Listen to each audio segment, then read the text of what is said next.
Selat Hormuz telah disekat. Satu daripada 5 laluan minyak dunia kini terputus. Syarikat perkapalan nombor 1 dunia dari Denmark telah menghentikan kapalnya. Syarikat perkapalan gergasi Jerman turut berhenti. 3 syarikat terbesar Jepun, semuanya menghentikan operasi. Iran bahkan memberi amaran secara langsung kepada Jepun, jangan datang. China pula merayu kepada Iran, kami akan bayar dalam mata wang kami, tolonglah buka laluan. Seluruh dunia seakan-akan terhenti. Namun, di tengah-tengah lautan yang beku itu, ada kapal-kapal yang masih bergerak. Media ekonomi terbesar dunia menggelar syarikat ini sebagai pemenang terbesar Perang Iran. Sebuah agensi penganalisis Perancis pula menilainya sebagai syarikat pengendali kapal terbaik di dunia. Sebuah kisah luar biasa yang mengubah peta maritim dunia akan saya ceritakan sekarang. Saudara-saudari, lautan telah terhenti. Ini adalah kisah pada bulan Mac tahun ini. Jika Anda melihat peta dunia, ada satu laluan laut yang sangat sempit di antara Iran dan Semenanjung Arab. Namanya Selat Hormuz. Mungkin namanya agak sukar disebut. Secara mudahnya, ia adalah plaza tol di lebuh raya minyak global. Dan ia adalah plaza tol dengan hanya satu lorong. 1/5 minyak dunia melalui laluan sempit ini setiap hari. Lebarnya di bahagian paling sempit hanyalah 50 km. Lebih kurang jarak dari Kuala Lumpur ke Seremban. Kini, 150 buah kapal terkandas, tidak dapat bergerak. Lebih 20.000 anak kapal terperangkap di tengah lautan. Termasuklah 186 orang anak kapal dari Malaysia. Seorang kapten kapal warga Malaysia yang telah belayar selama 40 tahun memberitahu dalam satu temu bual dengan stesen penyiaran awam British, "Sudah 40 tahun saya hidup di laut. Tetapi ini kali pertama saya mengalami situasi seperti ini." Harga minyak. Sebelum perang meletus, harganya sekitar $67 setong. Kini ia melonjak melepasi $110 dalam sekelip mata. Hampir 2 kali ganda. Kita semua dapat merasakannya di stesen minyak, bukan? Kenaikan 10 sen seliter pun sudah cukup untuk membuat seluruh negara bising. Ini adalah krisis pada skala yang sama sekali berbeza. Dunia dilanda panik. Syarikat perkapalan terbesar dunia dari Denmark berkata, "Terlalu berbahaya, kami tidak boleh lalu," dan menghentikan kapal mereka. Syarikat perkapalan gergasi Jerman turut berhenti. 3 syarikat perkapalan Jepun juga menggantung semua pelayaran. Kapal yang bergerak di lautan menjadi sesuatu yang sangat berharga. Namun, di tengah-tengah kekalutan ini, ada sebuah syarikat yang menjana keuntungan sebanyak 5 juta rika sehari. Ia sebuah syarikat Malaysia. Media ekonomi paling berprestij di dunia menggelarnya pemenang terbesar Perang Iran. Tetapi ibu pejabat syarikat ini terletak di hanya 2 tingkat sebuah bangunan usang di kawasan Pudu, Kuala Lumpur. Seorang wartawan akhbar ekonomi yang melawat bangunan itu menulis, "Sebuah bangunan usang yang kelihatan seakan-akan mahu runtuh. Sebuah syarikat dengan aset melebihi RM60 bilion beribu pejabat di tempat seperti itu." Izinkan saya ceritakan satu analogi tentang peti sejuk. Apabila ramalan cuaca mengumumkan taufan akan melanda, apa yang Anda lakukan? Anda akan ke pasar raya, beli beberapa bungkus mie segera, sekotak air mineral. Itu perkara biasa. Tetapi, ada sebuah keluarga ini. Sebulan sebelum taufan diramalkan tiba, mereka menyewa sebuah gudang di kawasan mereka. Mereka membeli hampir ke semua barangan di pasar raya dan memenuhi gudang itu. Jiran-jiran pasti bertanya, "Apa yang kamu sedang buat?" Keluarga itu tidak berkata apa-apa. Mereka hanya terus mengisi gudang itu dalam diam. Kemudian, taufan pun berlalu. Pasar raya kosong. Seluruh penduduk beratur di hadapan gudang keluarga itu. Inilah yang sedang berlaku di lautan dunia sekarang. Pada bulan Jun tahun ini, perang meletus. Laluan laut itu disekat sepenuhnya. Semua kapal terhenti. Tetapi, tepat sebulan sebelum perang meletus, ada sebuah syarikat yang telah menghantar 6 buah kapal tangki kosong ke Teluk Parsi. Sebuah syarikat Malaysia.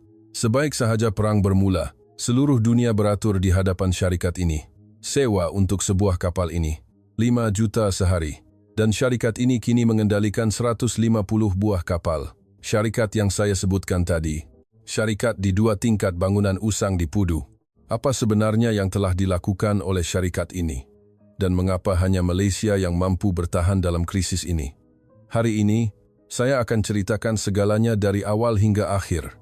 Untuk memahami cerita ini sepenuhnya, kita perlu tahu mengapa laluan laut ini begitu penting, Selat Hormuz. Laluan sempit yang saya sebutkan tadi, Lebarnya hanya 50 kilometer, tetapi 1/5 minyak mentah dunia melaluinya setiap hari. Bayangkan pipe air utama ke rumah Anda hanya satu. Air untuk seluruh kawasan perumahan mengalir melaluinya. Jika seseorang menyekat pipe itu, seluruh kawasan akan terputus bekalan air.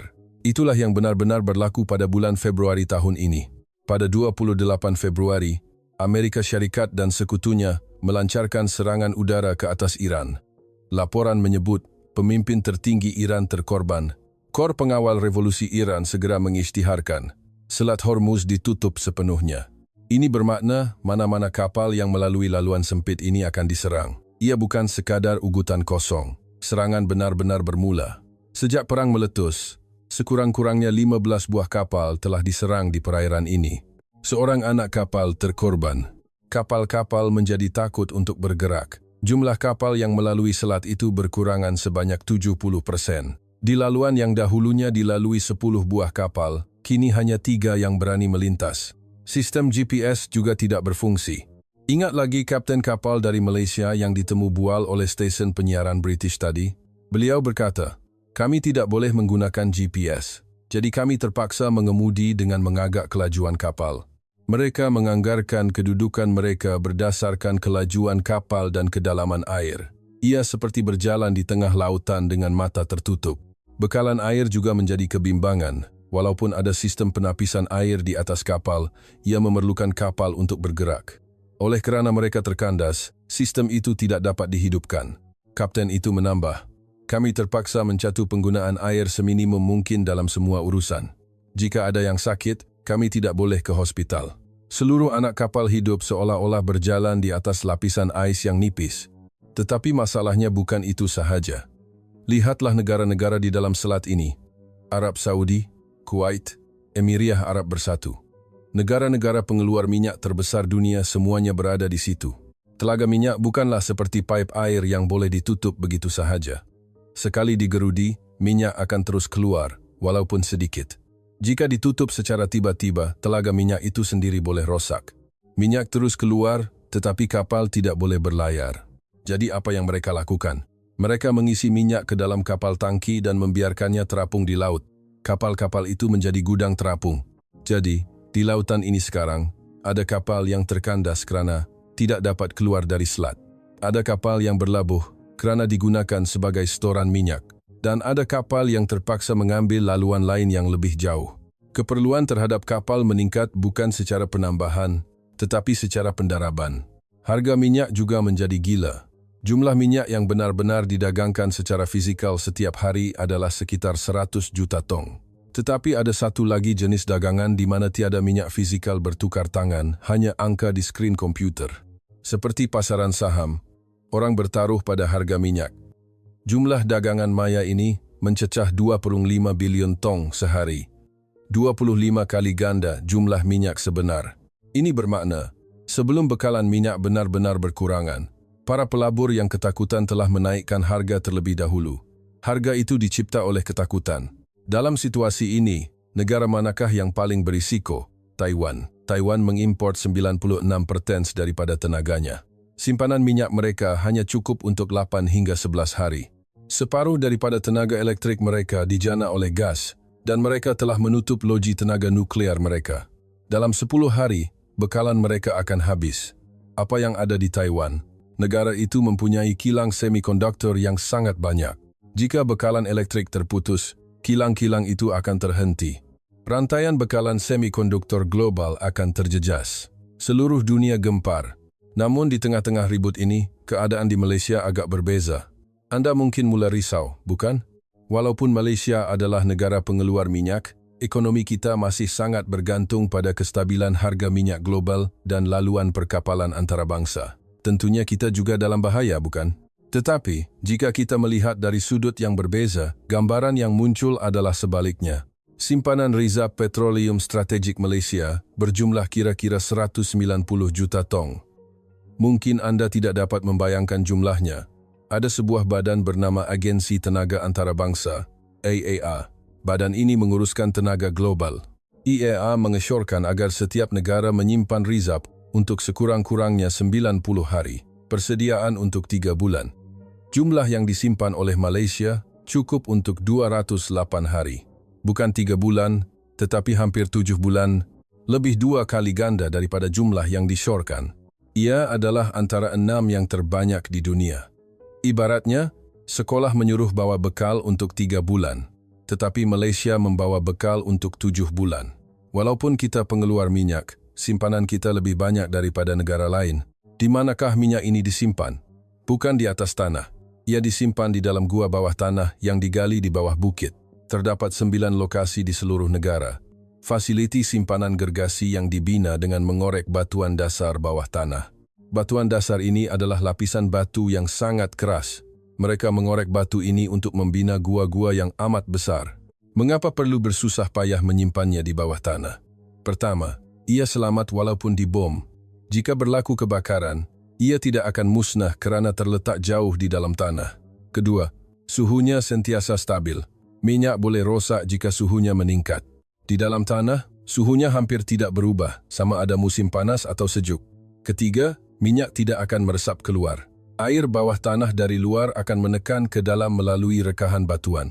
Tekanan air ini menolak minyak ke dalam, bertindak sebagai penutup semula jadi.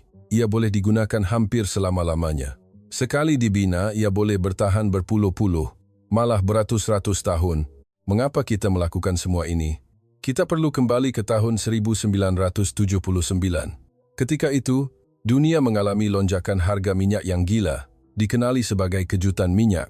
Seluruh negara menderita kerana kekurangan minyak. Kilang terhenti, kenderaan tidak dapat bergerak, sistem pemanasan tidak dapat digunakan. Kerajaan Malaysia belajar satu pengajaran pahit ketika itu. Kita tidak boleh biarkan perkara ini berulang. Maka, Petronas diberi mandat untuk membina rizab strategik negara. Sejak itu hingga sekarang, mereka tidak pernah berhenti menyimpan minyak, walau setahun pun, selama 47 tahun. Ketika ekonomi baik, dan ketika negara menghadapi kesukaran, mereka menyimpannya semasa krisis kewangan Asia. Mereka menyimpannya semasa pandemik COVID, dalam diam, tanpa henti. Selepas 47 tahun, terkumpullah simpanan untuk 208 hari. Bukan minyak sahaja. Izinkan saya ceritakan tentang gas. Ada sebuah syarikat bernama Petronas Gas. Tugasnya adalah untuk membekalkan gas ke seluruh negara. Apabila Anda menggunakan dapur gas di rumah, gas itu datang dari mereka. Tahukah Anda apa misi utama syarikat ini? Bukan untuk membuat keuntungan. Misi utamanya adalah bekalan yang stabil. Apapun yang terjadi, bekalan gas tidak boleh terputus. Oleh itu, setiap tahun sebelum musim tengkujuh pada akhir November, syarikat ini akan memastikan semua tangki simpanan gasnya penuh. Ini kerana jika cuaca sejuk melampau berterusan selama seminggu, stok gas boleh kehabisan. Jadi, mereka sentiasa memastikan bekalan lebih daripada cukup. Ia bukan soal perniagaan, ia soal menjaga negara. Simpanan gas Malaysia adalah sekitar 5 juta tan. Jepun mempunyai 13%, Taiwan 8%, tetapi Malaysia mempunyai 15%. Negara yang paling bersedia di Asia, dan ada juga nasib yang tidak dijangka. Anda pernah dengar tentang neutrality karbon, bukan? Inisiatif untuk menggunakan tenaga bersih menggantikan arang batu dan minyak demi alam sekitar. Malaysia turut melaksanakan dasar ini dan mengurangkan kontrak pembelian gas dari Qatar di Timur Tengah. Sebaliknya, kita membeli lebih banyak gas dari Amerika Syarikat. Pada masa itu, ada sedikit kritikan. Mengapa beli dari Amerika yang lebih mahal, sedangkan Qatar lebih murah? Ia adalah kritikan yang munasabah. Tetapi, apabila Selat Hormuz disekat, gas dari Qatar perlu melalui selat itu. Gas dari Amerika pula datang menyeberangi lautan Atlantik dan Pasifik. Walaupun Hormuz disekat, bekalan gas dari Amerika tidak terjejas langsung. Jumlah gas dari Amerika yang telah dijamin oleh Malaysia ialah 6,6 juta tan. Jumlah yang terjejas akibat krisis ini adalah sekitar 2 juta tan. Lebihan yang ada lebih daripada cukup untuk menampungnya. Kesimpulannya, tindakan mempelbagaikan sumber telah menyelamatkan Malaysia. Kita tidak meletakkan semua telur dalam satu bakul. Kerajaan juga bertindak pantas.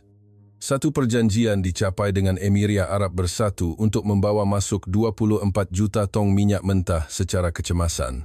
Persediaan juga dibuat untuk melepaskan 22,46 juta tong minyak rizab dengan kerjasama Agensi Tenaga Antarabangsa.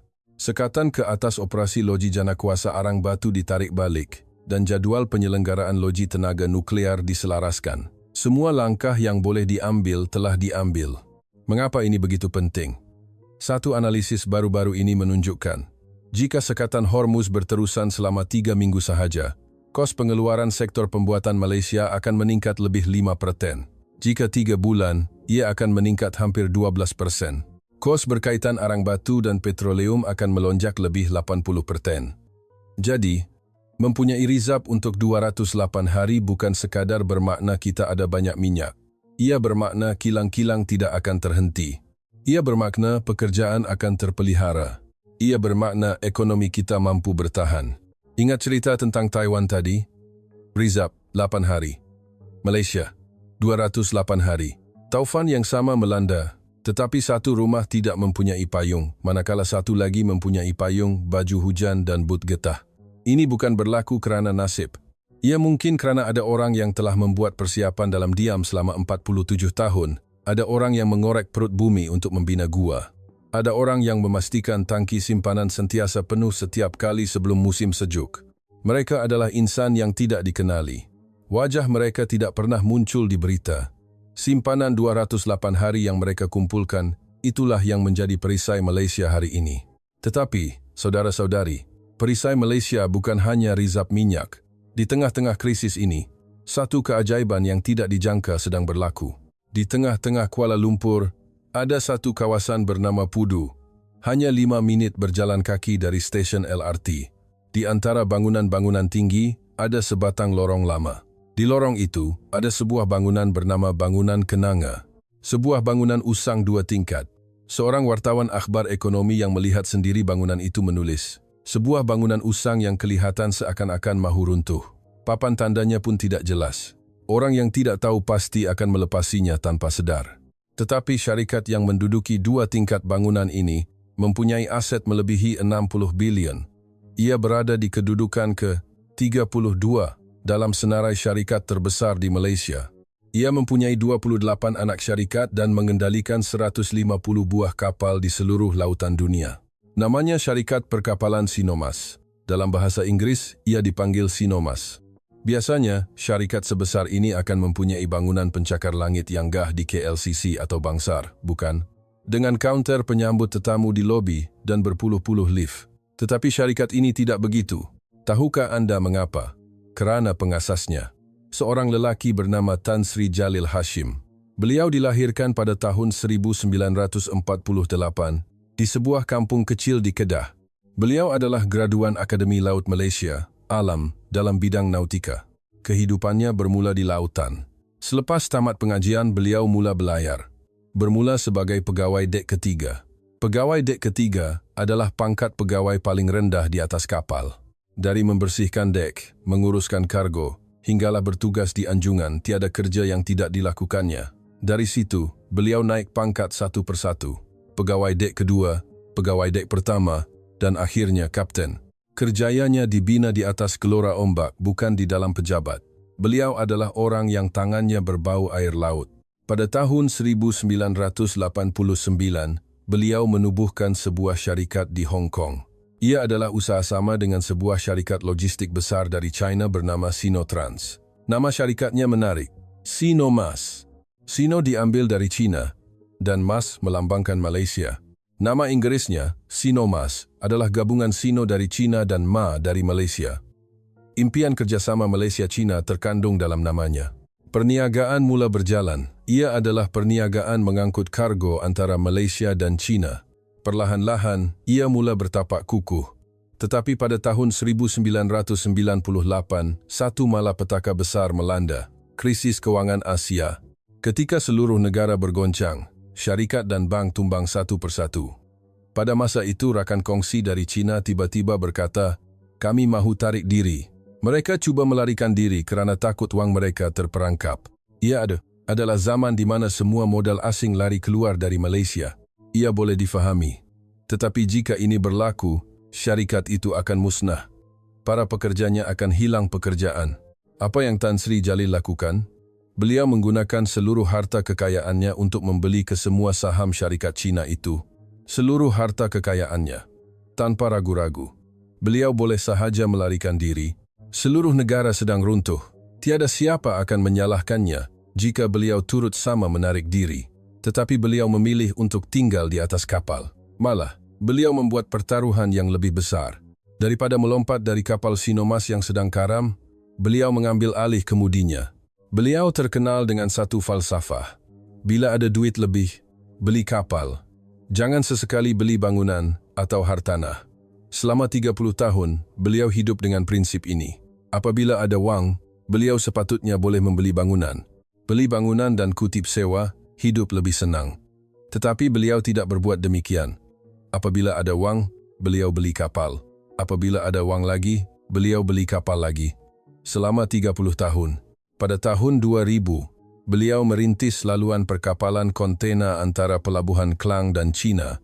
Ia adalah laluan yang tiada siapa mahu lalui. Pada mulanya, beliau rugi berjuta-juta ringgit setiap bulan. Pasti ramai yang menasihatinya, berhentilah, Tuan hanya membakar duit, tetapi beliau bertahan. Beliau mengetap gigi dan bertahan. Akhirnya, laluan itu mula menjana keuntungan. Pada tahun 2008, beliau mendapat satu idea yang bijak. Beliau mengubah suai kapal tangki minyak lama menjadi kapal pengangkut biji. Ia adalah cara yang jauh lebih murah daripada membina kapal baru. Beliau melakukan sesuatu yang tidak terfikir oleh orang lain. Beliau juga pernah gagal. Antara tahun 2018 dan 2019, beliau membeli banyak kapal pengangkut gas lama. Ini juga selaras dengan prinsipnya, beli kapal, bukan bangunan. Tetapi pada tahun 2020, pandemik COVID melanda. Permintaan gas jatuh menjunam. Beliau mengalami kerugian besar. Namun, beliau tidak berputus asa. Di tengah-tengah pandemik, beliau mengambil alih sebuah syarikat perkapalan lain yang sedang dalam kesusahan, masuk ketika orang lain lari keluar. Itulah corak tindakannya. Langkah ini kemudiannya membawa keuntungan lebih 3 bilion tinggal apabila tambang perkapalan kontena melambung tinggi. Beliau adalah orang yang jika jatuh, akan jatuh di laut. Dan apabila bangkit, beliau akan bangkit dari laut. Jika beliau membeli bangunan, beliau mungkin sudah menjadi seorang tuan tanah. Hidup senang dengan pendapatan sewa. Tetapi kerana beliau membeli kapal, syarikatnya kini menjadi syarikat yang dicari oleh seluruh dunia. Di bawah didikan bapa sebegini, lahirlah seorang anak lelaki. Anak ini membuat pertaruhan yang jauh lebih besar daripada bapanya. Namanya Jazlan Jalil. Beliau adalah anak tunggal Tan Sri Jalil. Beliau seorang yang sangat unik. Sebuah media ekonomi global menggelarnya pewaris halimunan. Tahukah Anda mengapa? Beliau tidak pernah mendedahkan wajahnya kepada media. Tiada temu bual. Gambarnya pun hampir tiada. Arahan kerja dikatakan diberi melalui aplikasi mesej selamat seperti Signal. Beliau jarang menelepon dan hanya memberi arahan melalui teks. Dikatakan beliau gemar sukan judo dan gusti lengan, seorang yang berjiwa kompetitif. Jika bapanya adalah orang yang ditempa pengalaman di lautan, anaknya pula adalah perancang strategik yang bekerja senyap di belakang tabir. Beliau mula bergerak pada separuh kedua tahun 2024. Beliau menghubungi pemilik-pemilik kapal di Eropah secara pribadi. Berminat untuk menjual kapal tangki minyak Anda? Bukan sebarang kapal tangki. Ia adalah kapal tangki super besar yang dipanggil VLCC, Very Large Crude Carrier. Kapal ini panjangnya 330 meter, bayangkan 3,5 padang bola sepak yang disusun sebaris. Ia boleh membawa 2 juta tong minyak mentah sekaligus. Ia adalah gudang minyak gergasi yang terapung di lautan. Jazlan Jalil mula membeli kapal-kapal ini. Bukan sebuah, tetapi berpuluh-puluh buah. Dari mana datangnya wang? Ingat lagi falsafah bapanya selama 30 tahun, beli kapal, bukan bangunan? Syarikat itu mempunyai banyak kapal kontena. Beliau menjual kapal-kapal kontena itu. Dijual kepada syarikat perkapalan kontena terbesar dunia. Dengan wang itu, beliau membeli kapal tangki minyak. Menjual kapal kontena dan membeli kapal tangki minyak. Ia bermakna menukar jenis perniagaan sepenuhnya. Industri perkapalan terpinga-pinga. Mengapa dia buat begitu? Pasaran kapal tangki minyak ketika itu tidak begitu baik. Harga minyak rendah dan kapal pun berlebihan. Sebuah kapal berharga sekitar Rm400 juta ring. Dan beliau membelinya berpuluh-puluh buah. Ia menelan belanja berbilion-bilion ringgit. Ramai di sekelilingnya pasti bimbang. Tetapi beliau tidak berhenti. Terdapat kira-kira 880 buah kapal tangki super besar ini di seluruh dunia. Beliau membeli hampir 130 buah daripadanya. Satu daripada setiap 7 buah kapal ini kini dimiliki oleh syarikat Malaysia ini. Dalam pasaran sewa jangka pendek, penguasaan pasaran syarikat ini ialah 37%. Maksudnya, 1 daripada 3 orang yang ingin menyewa kapal tangki minyak mesti berurusan dengan syarikat ini. Ibaratnya, 1 daripada 3 pasar raya di sebuah bandar adalah milik syarikat ini. Sekarang saudara-saudari, disinilah bahagian yang akan membuat Anda meremang. Sila ingat tarikh ini, 29 Januari 2026, tepat sebulan sebelum perang meletus. Pada hari itu, apa yang Jazlan Jalil lakukan? Beliau menghantar 6 buah kapal tangki kosong ke Teluk Parsi. Kapal kosong, tanpa kargo, bukan untuk mengisi minyak. Tiada kontrak yang menanti, beliau hanya meletakkan kapal-kapal kosong itu di sana. Untuk menggerakkan sebuah kapal, kos bahan api sahaja menelan ratusan ribu ringgit sehari. Menghantar 6 buah kapal kosong dan hanya menunggu. Ia seperti membakar duit. Mengapa beliau berbuat demikian? Adakah beliau tahu sesuatu akan berlaku? Atau ia hanya gerak hati? Seorang penganalisis tenaga profesional berkata, posisi yang baik dicipta oleh sedikit strategi dan sedikit tuah. Separuh strategi, separuh tuah. Tetapi lihatlah bapaknya. Semasa krisis keuangan Asia, beliau mempertaruhkan seluruh hartanya. Beliau menanggung kerugian berjuta-juta sebulan di laluan pelabuhan Klang. Beliau bangkit semula selepas gagal dengan kapal pengangkut gas. Semasa pandemik, beliau mengambil alih syarikat ketika orang lain melarikan diri. Selama 30 tahun, ada satu prinsip yang tidak pernah berubah. Beli kapal, bukan bangunan. Anaknya membesar melihat semua ini. Tuah tidak datang kepada orang yang hanya duduk diam. Ia datang kepada orang yang sentiasa bergerak. Kepada orang yang terus mencabar, terus belayar, dan bangkit semula setiap kali jatuh. Kepada orang seperti inilah, pada suatu hari, tuah akan datang. Sebulan kemudian, perang meletus. Selat Hormuz disekat. Semua kapal di dunia terhenti. Tetapi di tengah-tengah Teluk Parsi, 6 buah kapal Malaysia sudah sedia menunggu. Kapal-kapal kosong itu menjadi kapal paling mahal di dunia. 28 Februari, perang meletus. Selat Hormuz disekat. Apa yang dilakukan oleh syarikat-syarikat perkapalan dunia? Mereka berhenti, seperti yang saya sebutkan tadi. Denmark, Jerman, Jepun, semuanya berhenti. Iran bahkan memberi amaran terus kepada syarikat perkapalan Jepun, jangan datang. Syarikat perkapalan gergasi Malaysia yang lain juga menghentikan tempahan baru. Ia adalah keputusan yang logik bagi sesiapapun. Tetapi Sinomas tidak perlu berhenti, kerana mereka sudah berada di dalam. 6 buah kapal kosong yang dihantar sebulan lebih awal sedang menunggu. Sebaik sahaja perang meletus, kapal-kapal itu mula memuatkan minyak. Ingat apa yang saya katakan tadi? Negara-negara Teluk terus mengeluarkan minyak tetapi tiada kapal untuk mengangkutnya. Jadi mereka menyimpannya di dalam kapal tangki di laut. Kapal tangki itulah yang diperlukan sekarang. Tetapi kapal dari negara lain semuanya terhenti. Kapal Sinomas adalah satu-satunya yang bergerak. Dunia mula beratur. Syarikat minyak Arab Saudi, syarikat minyak Kuwait, syarikat minyak Eropah, semuanya menghubungi Sinomas. Tolong sewakan kami kapal Anda. Berapa sewa sehari untuk kapal ini? Pada mulanya, ia adalah $500,000. Kira-kira RM2N3 juta sehari. Tahukah Anda berapa kadarnya tahun lepas? $50,000. 10 kali ganda. Tetapi itu bukan kemuncaknya. Baru-baru ini, kadarnya meningkat sehingga $800,000. Kira-kira 3,7 juta sehari. Ia adalah harga tertinggi dalam sejarah. Tiada angka seperti ini pernah direkodkan.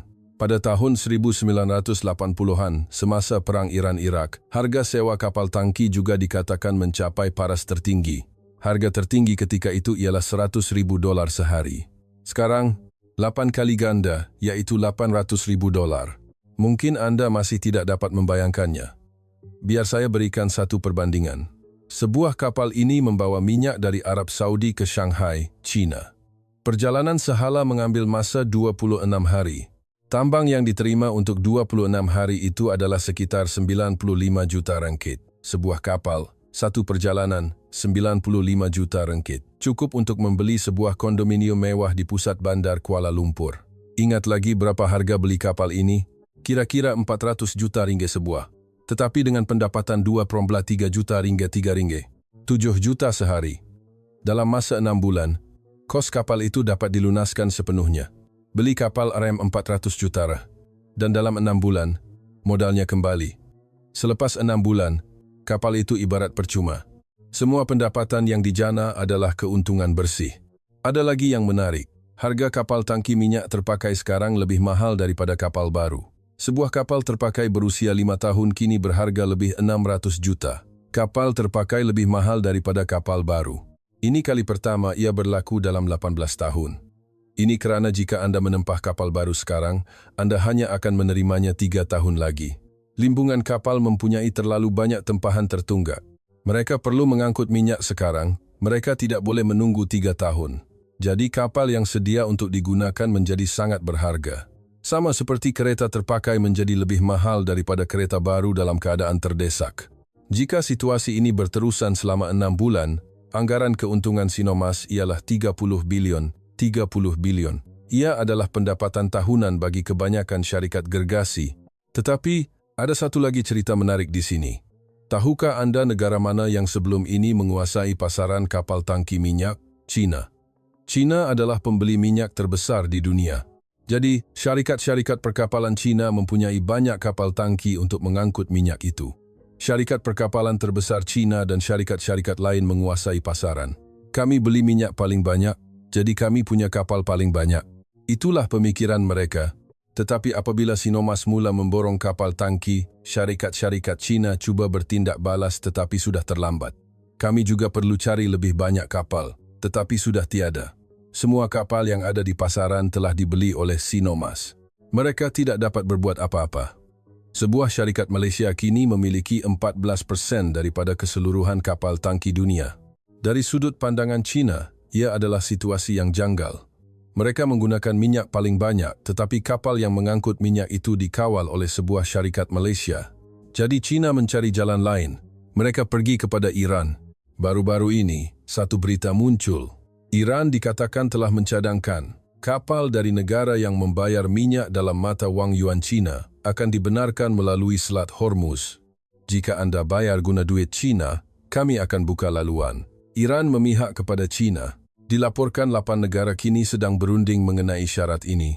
Menarik bukan? China cuba membuka laluan melalui diplomasi. Malaysia pula membina laluan dengan kapal. Bukan dengan kad diplomasi tetapi dengan membeli kapal satu persatu. Membina laluan sendiri di atas lautan. Apabila berita ini tersebar, pasaran saham menjadi gempar. Saham sebuah anak syarikat Sinarmas melonjak hampir 30% dalam satu hari sebaik sahaja berita itu keluar. Mencapai had maksimum. Media-media ekonomi terkenal di dunia mula membuat liputan mengenai Sinarmas. Seorang taikun perkapalan Malaysia yang tidak dikenali muncul sebagai pemenang terbesar dalam kekalutan ini. Sebuah lagi media terkenal menulis, syarikat perkapalan misteri dari Malaysia. Di bawah artikel itu, ada komen, di mana saya boleh beli saham syarikat ini? Saudara-saudari, syarikat perkapalan terbesar dunia terhenti. Jepun terhenti. China meminta laluan dibuka melalui diplomasi. Di lautan itu, hanya kapal Malaysia yang bergerak. Tetapi cerita ini tidak berakhir di sini. Jika Anda melihat di mana kapal-kapal ini dibina, Anda akan nampak gambaran yang lebih besar.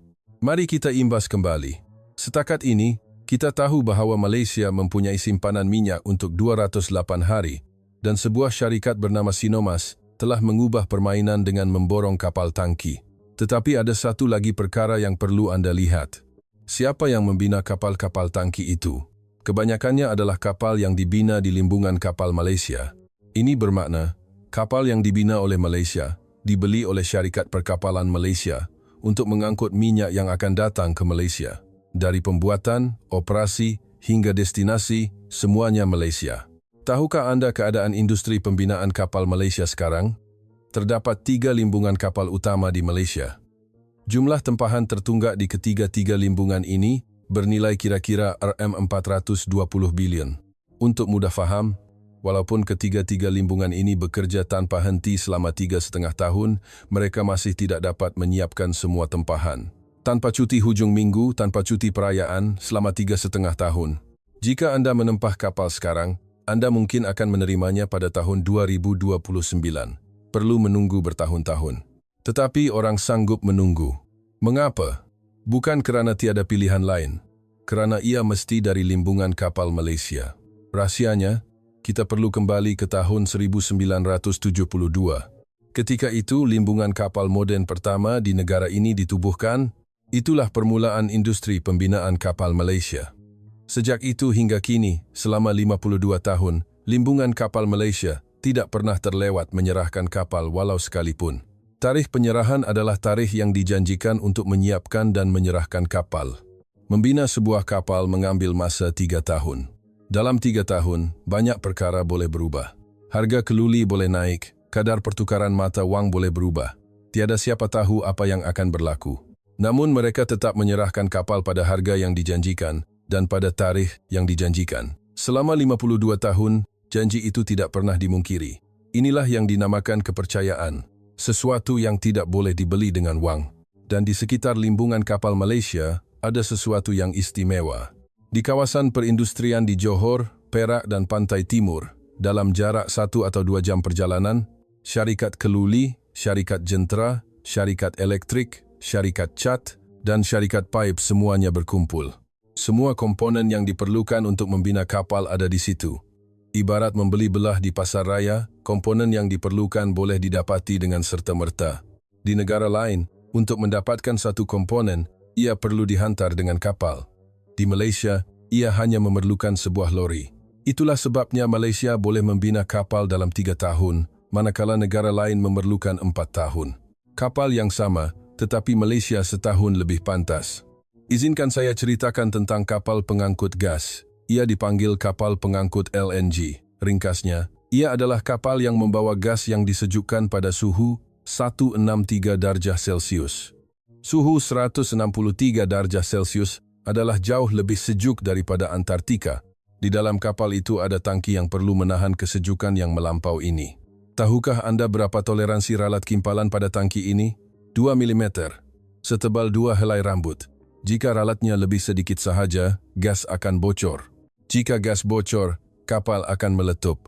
Perbezaan setebal 2 helai rambut menentukan sama ada kapal itu akan meletup atau tidak. Dan negara yang benar-benar menguasai teknologi ini boleh dikatakan hanyalah segelintir termasuk Malaysia. Jadi, mengapa negara-negara lain tidak membina kapal? Bukan kerana tidak mampu, mereka memilih untuk tidak melakukannya. Tepatnya, mereka telah berputus asa. Mari kita lihat contoh United Kingdom. UK pernah menjadi kuasa pembinaan kapal terhebat di dunia. Tetapi tahukah Anda apa yang ada di tapak limbungan kapal UK sekarang? Pusat membeli belah. Di tempat mereka membina kapal, kini berdiri kedai pakaian. Jerman pula mengubah dok pembinaan kapalnya menjadi museum. Ia menjadi tempat lawatan pelancong. Mengapa? Kerana margin keuntungan membina kapal hanya sekitar 5%. Jika Anda membina kapal bernilai RM100, Anda hanya untung RM5. Tetapi jika Anda membuat enjin, Anda untung RM30. Jika Anda masuk ke sektor kewangan, Anda untung RM40. Sudah tentu mereka akan memilih jalan yang lebih menguntungkan. Jadi mereka berputus asa. Tetapi, sekali Anda berputus asa, Anda tidak akan dapat kembali. Juru teknik mahir akan hilang, syarikat komponen akan tutup, dan pengalaman akan lenyap. Walaupun berpuluh-puluh tahun berlalu, ia tidak dapat dipulihkan. Kekosongan itulah yang diisi oleh Malaysia. Malaysia yang terus membina kapal dalam diam selama 52 tahun. Malaysia yang tidak berputus asa ketika orang lain menyerah kalah. Kerana kita mempertahankan kedudukan itu, kini dunia beratur di hadapan limbungan kapal Malaysia. Dan di sini, ada satu lagi berita mengejutkan. Terdapat sebuah syarikat perkapalan kontena terbesar di dunia. Sebuah syarikat gergasi yang beribu pejabat di Switzerland. Syarikat ini telah menghulurkan tangan kepada Sinomas. Mereka menawarkan untuk membeli separuh daripada kepentingan dalam perniagaan kapal tangki Sinomas. Perkara ini disahkan secara rasmi pada bulan Mac tahun ini.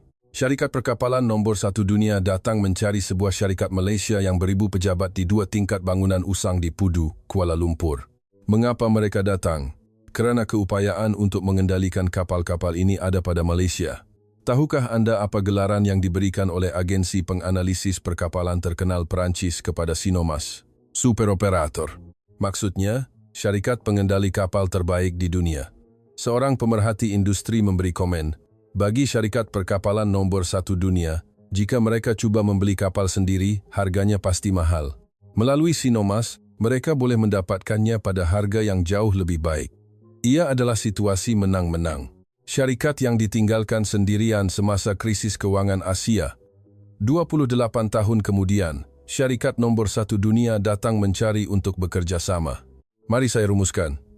Malaysia membina kapal. Pembinaan kapal. Malaysia mengendalikan kapal itu. Perkapalan. Malaysia menyimpan minyak keselamatan. Tenaga. Ketiga-tiga ini berfungsi seperti roda gigi yang saling berkaitan. Ada negara yang membina kapal. Ada negara yang mengendalikan kapal. Ada negara yang menyimpan minyak. Tetapi negara yang mempunyai ketiga-tiganya sekali hanyalah Malaysia. Tahukah Anda bagaimana dunia melihat Malaysia sekarang? Seorang wartawan dari media ekonomi terbesar dunia menulis di media sosialnya, Raja Kapal Tangki Jazlan Jalil telah membeli kapal tangki dalam jumlah yang luar biasa selama berbulan-bulan. Satu pertaruhan pada skala yang tidak pernah dilihat sebelumnya. Raja Kapal Tangki, gelaran yang diberikan kepada seorang rakyat Malaysia. Di sebuah forum dalam talian di Amerika, satu hantaran muncul, orang yang bijak. Dia tahu perang akan datang dan membuat persiapan. Di bawahnya ada komen, "Di mana saya boleh beli saham syarikat ini?" Seorang warga asing lain menulis, "Taikun Malaysia yang penuh misteri. Di Malaysia sendiri, internet juga heboh." Memang benar, selalu ada syarikat yang buat duit semasa perang. Cemburunya dengan pandangan jauh mereka. Tak sangka ada syarikat macam ni di negara kita. Saudara-saudari, ingatlah tahun 1998, ketika krisis kewangan Asia, syarikat Cina melarikan diri dan sebuah syarikat usang ditinggalkan sendirian. 28 tahun kemudian, pada tahun 2026, ia menjadi syarikat yang dicari oleh syarikat nombor 1 dunia untuk bekerja sama. Ia menjadi syarikat yang digelar super operator oleh agensi penganalisis Perancis. Ia menjadi syarikat yang ditulis oleh media terkenal dunia sebagai pemenang terbesar Perang Iran. Dan minyak yang disimpan dalam diam selama 47 tahun menjadi perisai yang melindungi rakyat kita ketika dunia dilanda panik. Kapal-kapal yang dibina tanpa pernah memungkiri janji selama 52 tahun menjadi satu-satunya kapal yang bergerak di lautan yang terhenti.